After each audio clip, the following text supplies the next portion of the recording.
good people and Death Eaters. We've all got both light and dark inside of us.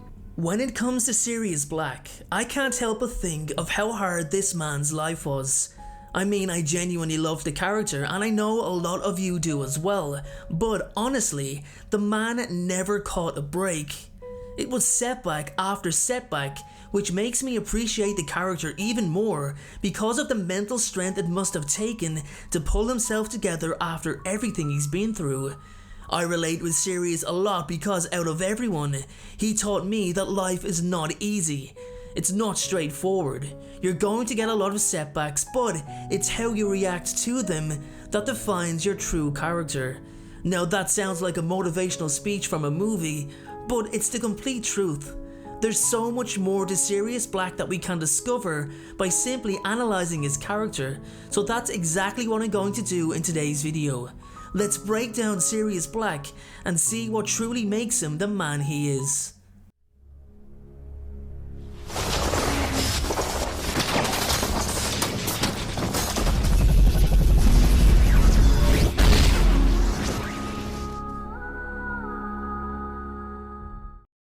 Sirius Black will hands down always be considered one of the greatest characters of the Harry Potter story.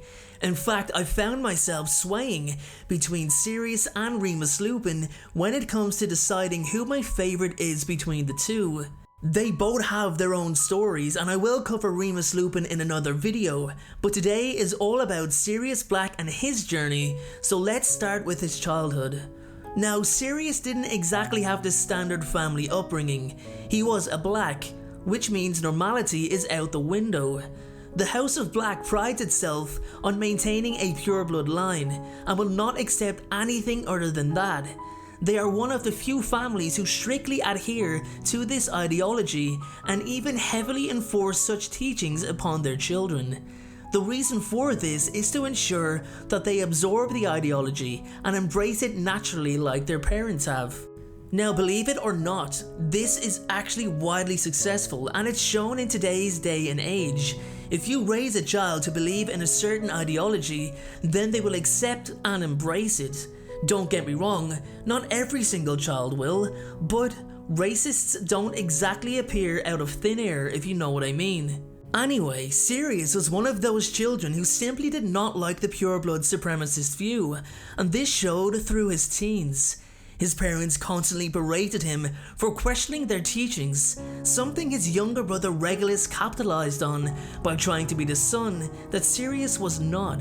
Sirius was even the first in his family to be sorted into Gryffindor after centuries of Blacks being sorted into Slytherin, breaking tradition, something which angered his parents even more. It was clear that his parents were never going to accept anything other than complete dedication to preserving the magical bloodlines, and Sirius knew that. Can you imagine how that must have felt? Being so young and feeling like a disappointment to your parents, but at the same time, knowing what you believed in was the right thing.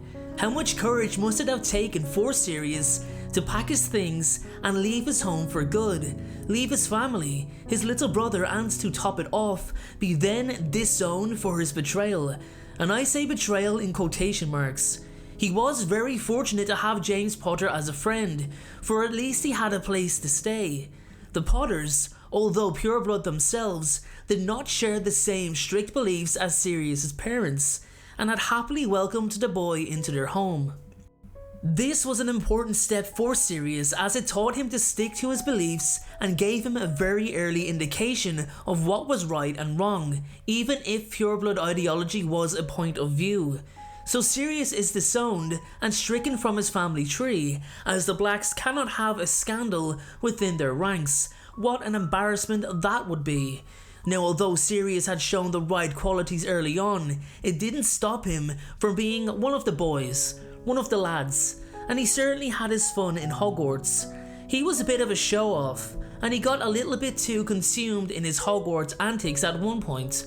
As James Potter matured with time after meeting Lily, Remus Lupin never really being interested in such behaviour, and Peter Pettigrew way too timid to take the lead in any sort of situation, Sirius eventually grew out of his bullying ways, but then focused on his friendship with James and Lily by ensuring their safety sometime later. That became his top priority. He cared deeply about James after everything that he and the Potters had done for him. He never really allowed himself to fall in love, let alone meet anyone, which actually had me wonder why JK never even gave Sirius any sort of love interest. In fairness, Black never really had the space in the timeline to associate with anyone anyway, but I like to believe that he made a self-sacrifice as there was more important issues such as the war. The war was imminent and Voldemort was on the rise. He was instrumental in keeping James and Lily safe. Sirius would have died in order to protect them and showed them unwavering loyalty when the Dark Lord began his hunt for the Potters. The thing with Sirius was, he was originally trustworthy of all his friends. He loved James, he loved Remus, and when it came to Peter, he loved him too. Out of everyone, Peter Pettigrew was the last person he'd have ever expected to betray the Potters. He actually didn't trust Remus of all people, most likely due to the fact that Remus was a werewolf and current climate conditions made it extremely difficult for werewolves to get a job or even be accepted. Voldemort was offering werewolves and half-breeds the chance of a better life, where they didn't have to hide or be looked over if they joined him. So Sirius was in the right mindset by being skeptical of any potential threat, but Remus's years of loyalty should have erased such doubt. It was Sirius who was behind switching the Secret Keeper to Peter Pettigrew, and this proved a fatal mistake, as he had never looked at how dangerous Wormtail could actually be. This really highlights how big Sirius' concern was, and how he was attempting to take control of the situation with the overall goal to ensure his friend's safety. James and Lily's deaths left Sirius devastated beyond belief, and Pettigrew's betrayal was an additional equal blow. The only small comfort was the hope that he could be baby Harry's guardian and raise him as his own. However, Sirius had a score to settle with Pettigrew. His underestimation of his friend once again cost him dearly. In fact, it cost him everything. His loyalty brought him to his knees.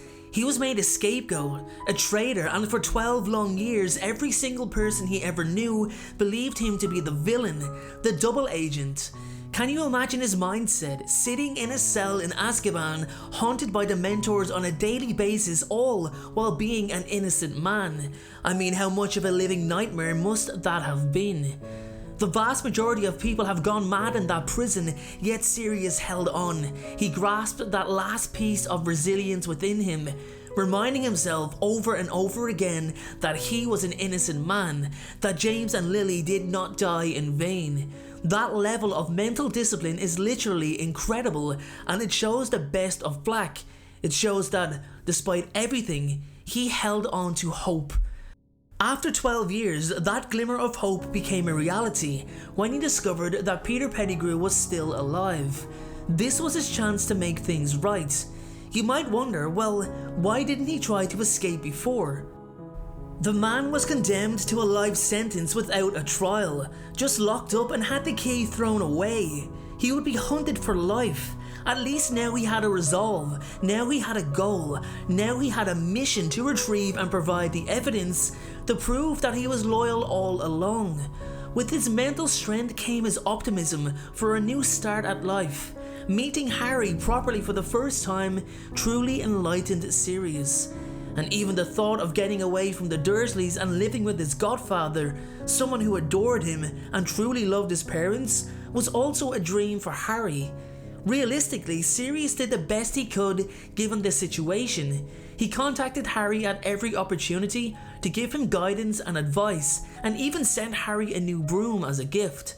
Despite the Dark Lord now in power once more, Sirius's presence gave Harry some normality again. And what I honestly love more about Sirius's character than anything is the fact he put himself right back in the situation that got him that sentence in Azkaban, fighting Voldemort, wanting to avenge his friends. He could have escaped to another country, started a new life, a new beginning, away from all the dangers and all the threats, but he didn't. he walked right back to the front line and was willing to give his life once again. To do something as brave as that is really incredible. I always say that for someone so genuine, Sirius Black really got such a raw deal at life. He was betrayed and set up for trying to protect his friends. Over a decade later, he was now fighting to protect his godson, and I don't really want to say it cost him his life, because he was willing to die from the off. He put Harry's life before his, which is such a selfless act. It's my belief that Sirius Black's death was written into the story by J.K. Rowling to have the reader appreciate how easily people like Sirius can come into the world and be taken out just as quick. I can't think of one situation where Sirius did not have his friends or his godson's best interests at heart. With that being said, everyone, thank you so much for watching today's video. Have a great day, please stay safe, and make sure to check out my Riddle and animated story video, which is all about the early years of Tom Riddle in the orphanage. Thank you so much for watching. I truly appreciate your support. Everyone, notifications of uploads are more important than ever. So please, if you haven't already, turn those notifications on to make sure you're notified the moment my video goes live.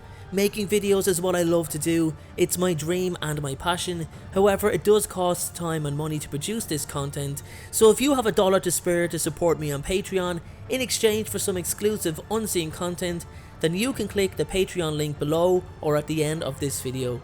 Please only support me if you can afford it. And make sure to follow me on Instagram at InstaDNJ and on Twitter at PotterFolklore. Check out my other videos appearing on screen, and please make sure, most importantly, to hit that subscribe button. Thanks again everyone, and please have a great day.